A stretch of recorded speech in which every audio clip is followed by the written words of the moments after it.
नमस्कार, मैं हूँ मनविंदर। सभी राष्ट्रवादियों का एमबीएन नेटवर्क में बहुत-बहुत स्वागत है। एयर इंडिया ने अगेन शुक्रवार को 8 फ्लाइट कैंसल की और 4 इंटरनेशनल और 4 डोमेस्टिक हैं ये। सभी उड़ानें एयरपोर्ट पर मेंटेनेंस और ऑपरेशनल वजहों से रद्द की गई हैं। ये सब आगे कब तक जारी रहता है, ये कहा नहीं जा सकता क्योंकि रिस्क क्यों लिया जाए। और रद्द की गई जो फ्लाइट है अहमदाबाद प्लेन क्रैश के बाद 9 दिन में अलग-अलग वजहों से करीब-करीब 84 उड़ानें रद्द की गई हैं। इसमें तकनीकी खामियां हैं जो नज़र आ रही हैं, लेकिन कुछ ऐसी भी बातें सुनी जा रही हैं जिसे कहते हैं होनी। तो ये सब चीज़ों को देखते हैं, समझने का प्रयास करते हैं। मेरे साथ बहुत ही खास मेहमान हैं। लखनऊ से नंदिता मिश्रा जी हैं मेरे साथ और जर्मन से श्रेष्ठा समल जी हैं। आपका बहुत-बहुत स्वागत है शो में। Namaste, ma'am. Thank you for inviting us. नमस्ते मनविंदर जी, श्रेष्ठा जी। नमस्ते मैम।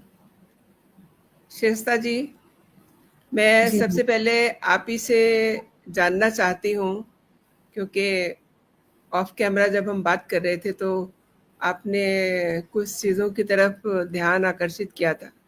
तो जो टेक्निकल फॉल्ट जिनका आप जिक्र कर रही थी, जिसके कारण ये सब फ्लाइट्स आए दिन रद्द हो रही हैं। आई मीन 84 का तो मैंने ही आपको बताया है। आपके पास हो सकता है इससे पहले के भी कुछ डिटेल्स हों। तो क्या है ये सब?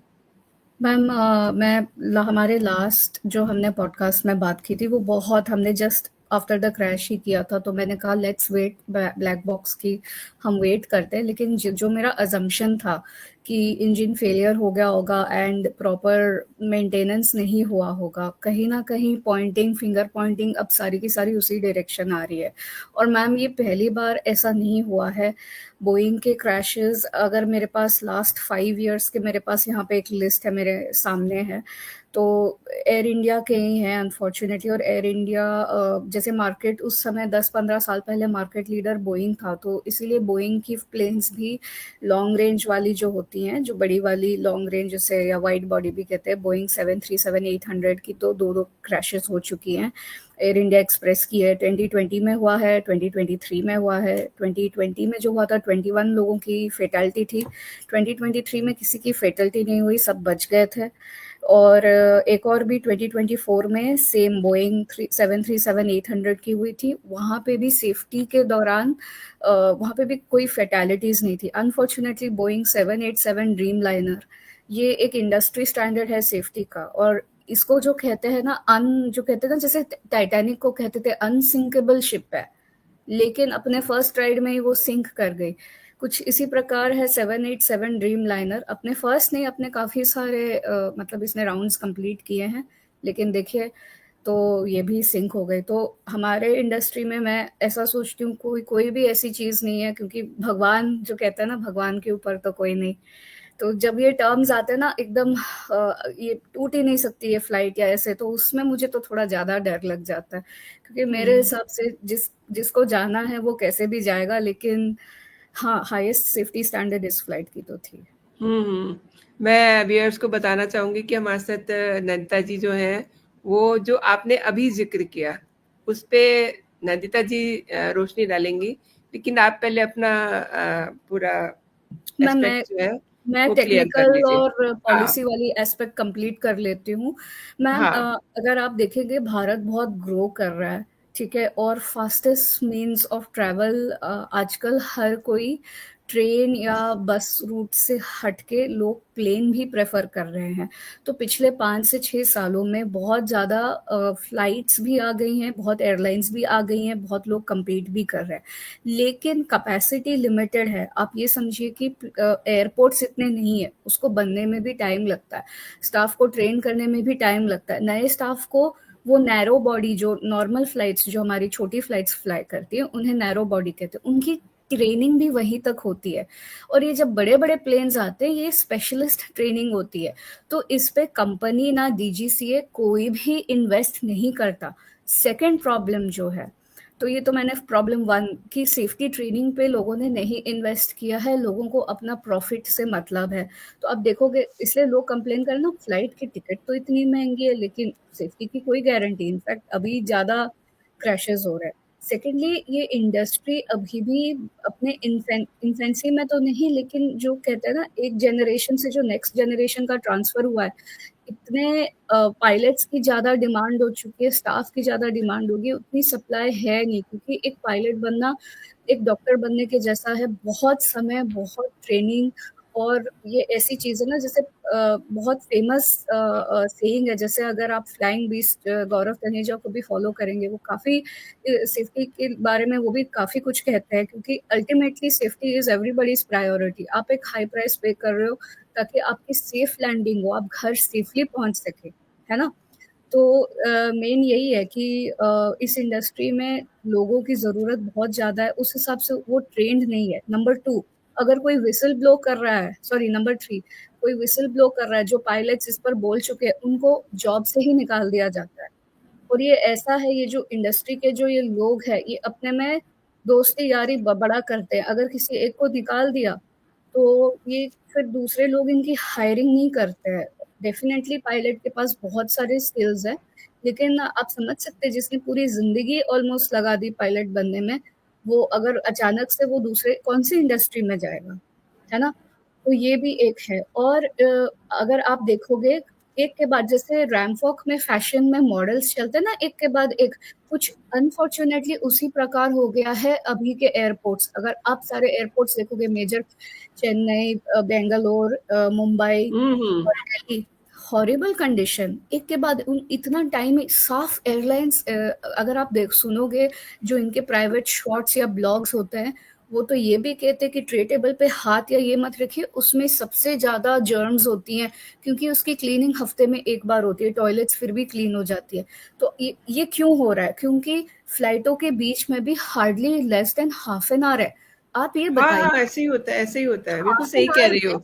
कई बार हाफ तो मतलब इस तरफ हम होते हैं, उस तरफ से जो है, जो अभी जिसने लैंड किया है उसके पैसेंजर्स आ रहे होते हैं, तो उसके बाद फौरन से एंट्री हो जाती है। तो कब क्लीन किया? बिल्कुल सही कह रहे हो आप। हाँ, प्लीज कैरी ऑन। मैम, मैंने जैसे पहले हाईलाइट की इससे पहले कि पायलट्स की कमी है मैम। पायलट को फटीग भी होता है, चाहे वो सो भी जाए 7 घंटे। मैंने जैसे कहा ना, मैंने सेफ्टी में बहुत काम किया, मैंने 7-8 इयर्स लगाए हैं सेफ्टी में, aviation safety, specially fatigue cognition. मेरे जगह जो मैं लिखती हूँ ना, कॉग्निशन इंजीनियर।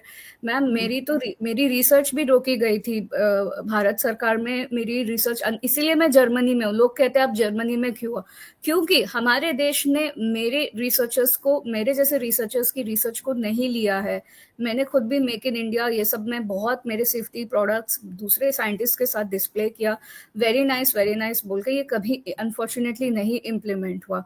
और आज तक भी ये इतना बड़ा फैक्टर है। अगर मेरे जैसे इंसान इसमें आके इस पे बात करे तो हमारी सजा ये है कि हमें जॉब से निकाल दिया जाता है। मैं भी एक यंग प्रोफेशनल हूँ, मेरी भी फैमिली रिस्पॉन्सिबिलिटीज है, मेरे भी स्टूडेंट लोन्स है, और मैंने प्रोटेस्ट किया है इरिस्पेक्टिव ऑफ द फैक्ट। ऐसे गौरव तनेजा जी ने भी, जो फ्लाइंग बीस्ट के नाम से जाने जाते हैं, उन्होंने भी प्रोटेस्ट किया, उनको भी निकाला गया था।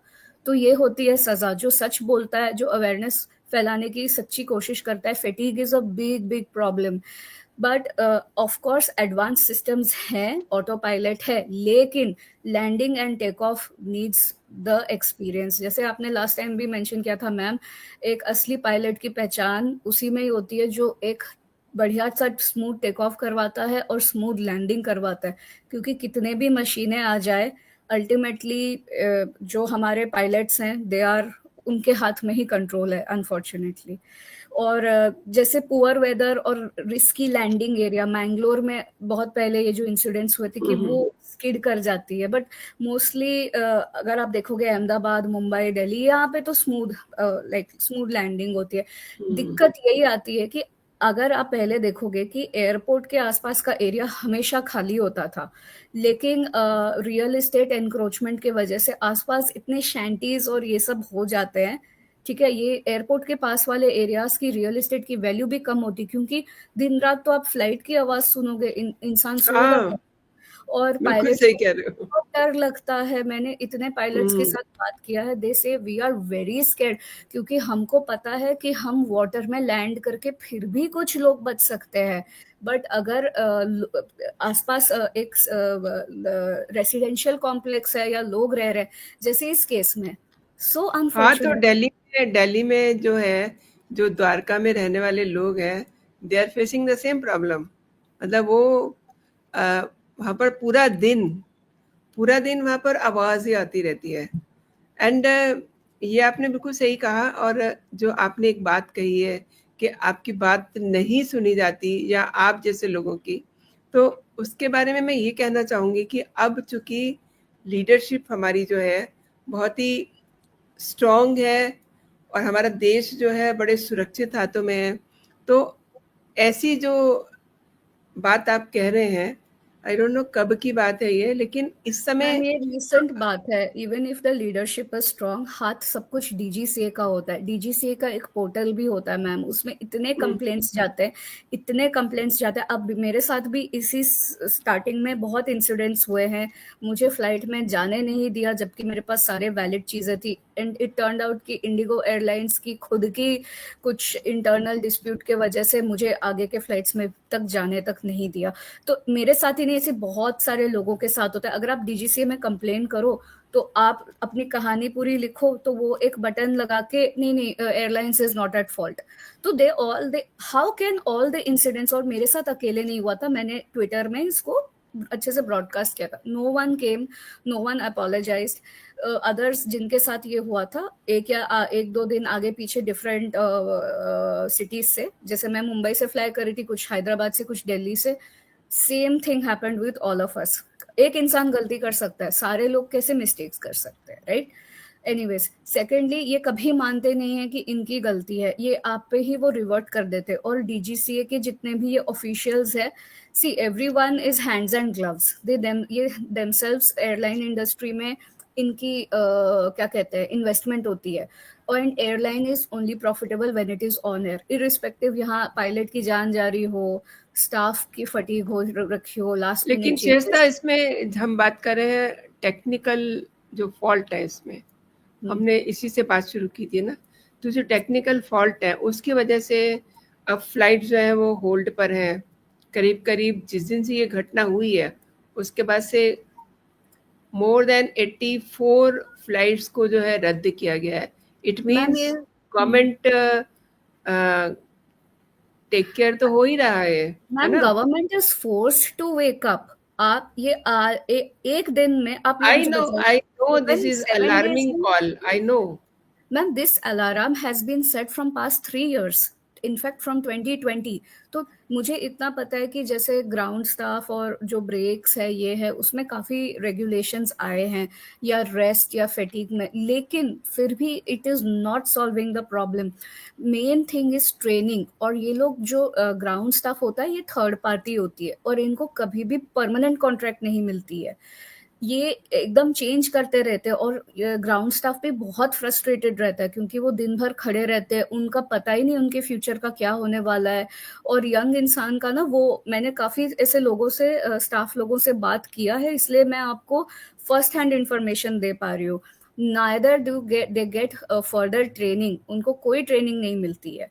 उनको ऐसे ही टेम्प स्टाफ 5-5, 6-6 साल, आई मीन अगर आप एक इंस्टीट्यूशन के लिए 5 to 6 years काम कर रहे हो और आप अभी भी टेम्पररी हो, तो आप क्यों उस इंडस्ट्री में काम करना चाहोगे? अपनापन अगर आपको नहीं मिल रहा है, अगर आप अभी भी ऐसे ही टेम्पररी हो, कोई फायदा नहीं है, ठीक है? और बाकी बची बात, सेफ्टी इंस्पेक्शंस जो होती भी हैं उसमें बहुत ब्रीचेस आते हैं, और आपको पता है करप्शन के वजह से ये सारे केसेस दबा दिए जाते हैं। अब ये हाईलाइट पे आ गया तो छुप नहीं सकते, लेकिन ये केसेस बिल्कुल सही कह रहे हो शेषता, आप सही कह रहे हो।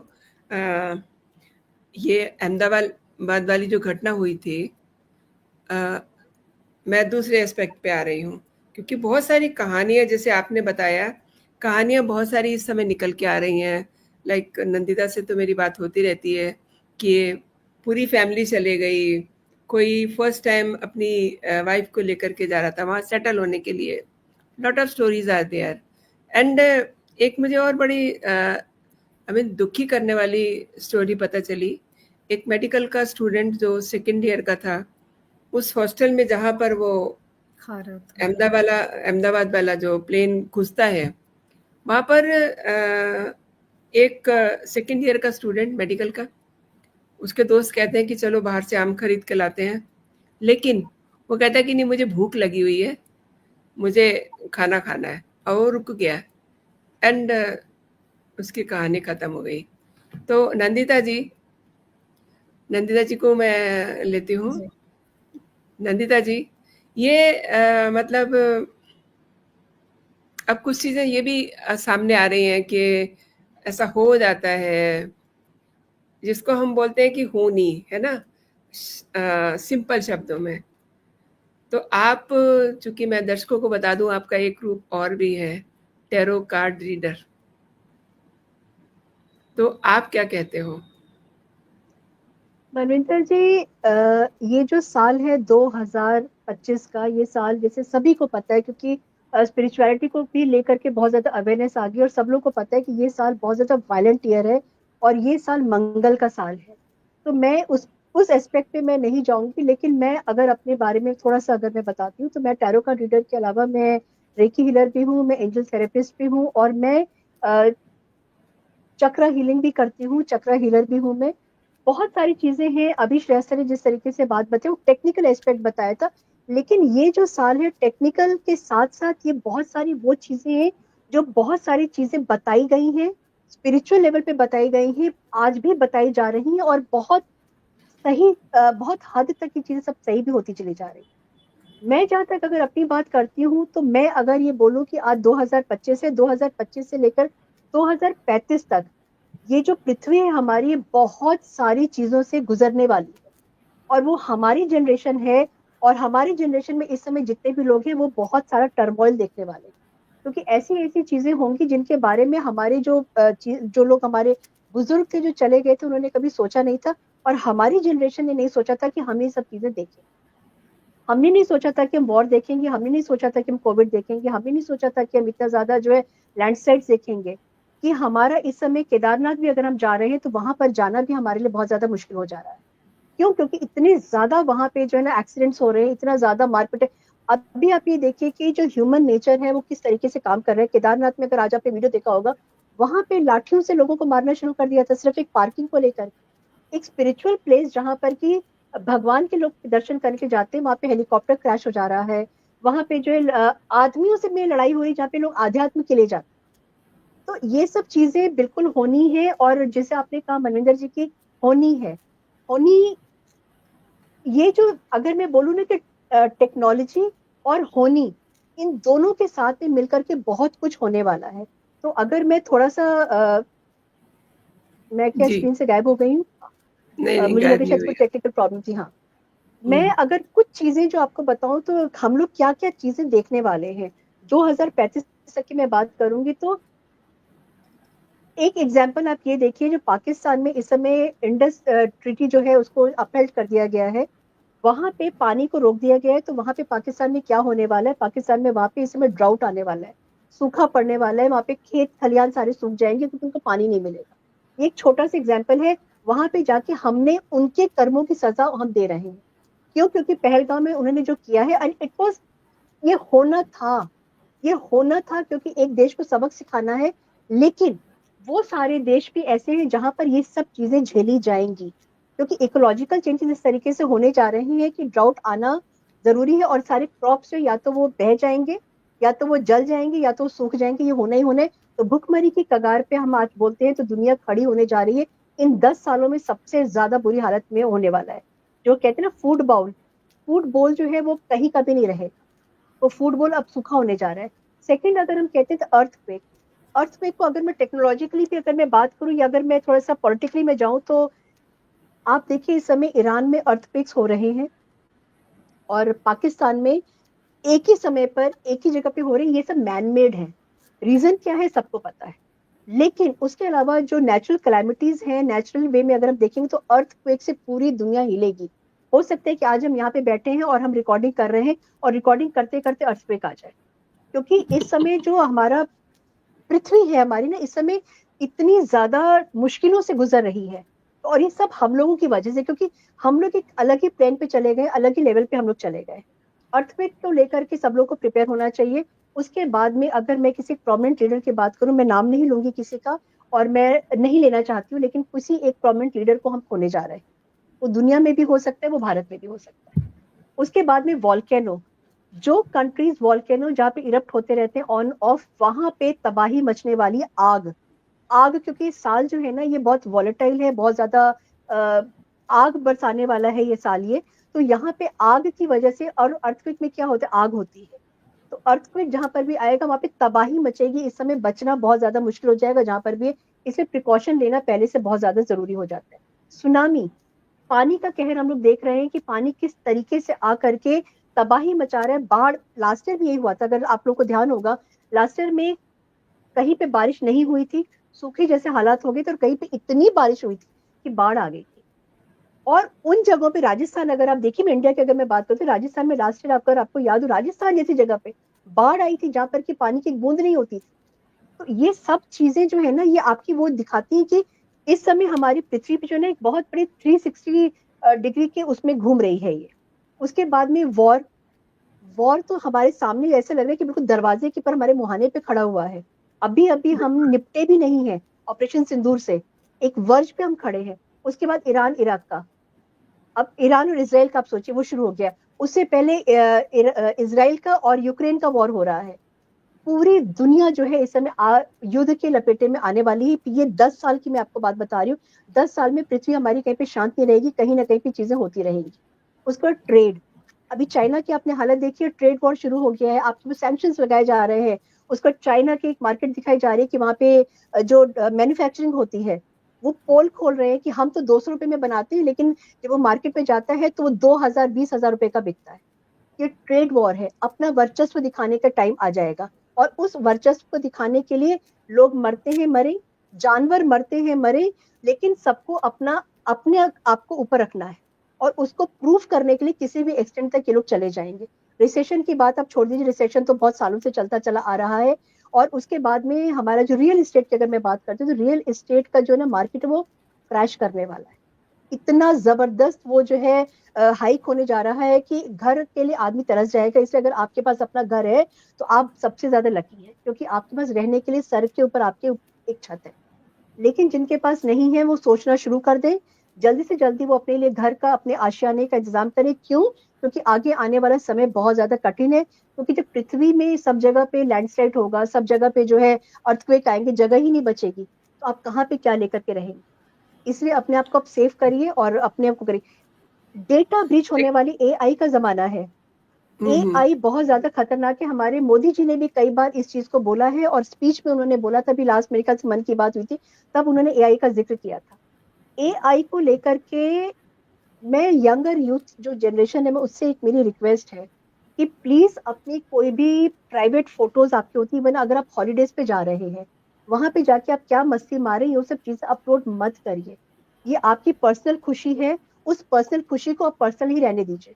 आप फ्रेंड्स पे उसको करिए, लेकिन सोशल मीडिया पे लेकर मत आइए। क्यों? क्योंकि वो एआई यूज करके आपको क्या से क्या बना दिया जाएगा, उसका जवाब आप नहीं दे पाएंगे। क्यों? क्योंकि अभी हमारी सोसाइटी इतनी ज्यादा ओपन माइंडेड नहीं हुई है जहां पर ये सब चीजें एक्सेप्टेबल हों। और मोदी जी ने इस बात को बोला है कि एआई का जमाना आ गया, और बहुत ज्यादा हमको जो है स्ट्रांग रहना पड़ेगा, अपने आप को बचा करके रखना पड़ेगा। यूएफओ की भी अगर नंदिता मैं जी, बात आपने करती हूँ, यूएफओ हम लोग आपने सब ना। नंदिता जी सही कहा। जी मैं थोड़ा सा ऐड कर दूं इसमें। जी हमारे साथ एक जी जी जी यूथ भी हैं, तो जी। एक बार मैं इनसे भी श्रेष्ठा, जानना यस। चाहूंगी। हाँ, श्रेष्ठा, बिल्कुल। श्रेष्ठा, आपको क्या लग रहा है जो नंदिता जी ने बातें बताई हैं, आ, ये पर्सनली अगर मैं देखूं तो होता क्या है जब हम ये बात करते हैं कि जैसे इन्होंने एक 10 ईयर का स्पैन बताया है, अब एक दो बड़ी हस्तियां वो जा ही सकती हैं। चाइना के कोलैप्स की बात है, तो दैट इज़ वेरी ऑब्वियस। बहुत सारी ऐसी चीज़ें जैसे नंदिता जी ने बताई हैं। कोविड की बात करें तो कोविड जैसी महामारी, पिछले अगर हम 400 साल में जाते हैं, उसको हर 100 साल पे ये लाइक महामारी टाइप जो बीमारी आती है वो हमेशा आती है। जी। एंड इसी तरीके से कोई भी मेजर डाटा ब्रीच हो सकता है, लाइक ऑयल के प्राइस हाइक हो सकते हैं। अब ये सब चीज़ें डू यू थिंक कि ये हमारी लाइफ का हिस्सा है? और मैम जी। जैसे बात तो हम ये कर रहे थे कि ये जो अहमदाबाद एयर क्रैश है, ये किसी मतलब ऐसा होना ही था, तो नंदिता जी ने इनमें और भी बहुत सारी चीज़ें ऐड कर दी हैं, है ना? कुछ लोगों को ये बातें बिल्कुल सही लगेंगी, कुछ को लगेंगी कि नहीं, इसमें कोई फैक्चुअल वो नहीं है। लेकिन जो जो स्पिरिचुअलिटी होती है, वो टेक्निकलिटी से बिल्कुल डिफरेंट होती है। क्या कहते हो?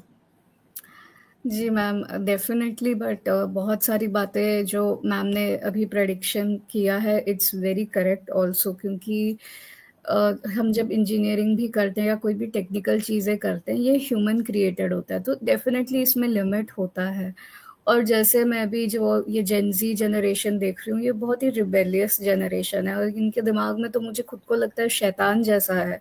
तो ये लोग का दिमाग, इनको ना क्विक मनी, शॉर्ट मनी चाहिए। ये कोई मेहनत नहीं करना चाहता, कोई सीधे रास्ते से काम करके नहीं, इनको क्विक मनी चाहिए। तो हैकिंग और ये सब, ये गंदी-गंदी, तो आप देखोगे भी जैसे जो भी लोग जैसे बिग बॉस या दूसरे गंदे-गंदे सीरीज़ देखते रहते, they are not watching anything. जैसे हम लोग ने रामायण, महाभारत, या हमने अमर चित्र कथा, टिंकर बेल्स, चाचा चौधरी, अ, ऐसे Garfield, Mickey mouse, Tom and Jerry, बहुत इनोसेंस में हम लोग ग्रो अप हुए हैं। ये लोग क्या देख के ग्रो अप हो रहे हैं? बिग बॉस देख रहे हैं, रोडीज़ देख रहे हैं और ये सब डर्टी रिलेशनशिप्स देख रहे हैं। तो इनका माइंड ऑलरेडी थोड़ा एक गंदी साइकी की तरफ चला गया है और पॉल्यूट ये हो गया है। वर्ड्स यूज़ करते हैं। और अगर आप देखोगे कि जैसे पैसों के लिए अपने माँ-बाप को भी ये लोग रेडी हैं करने के लिए, तो ऐसा बहुत मैं केसेस देखती हूँ।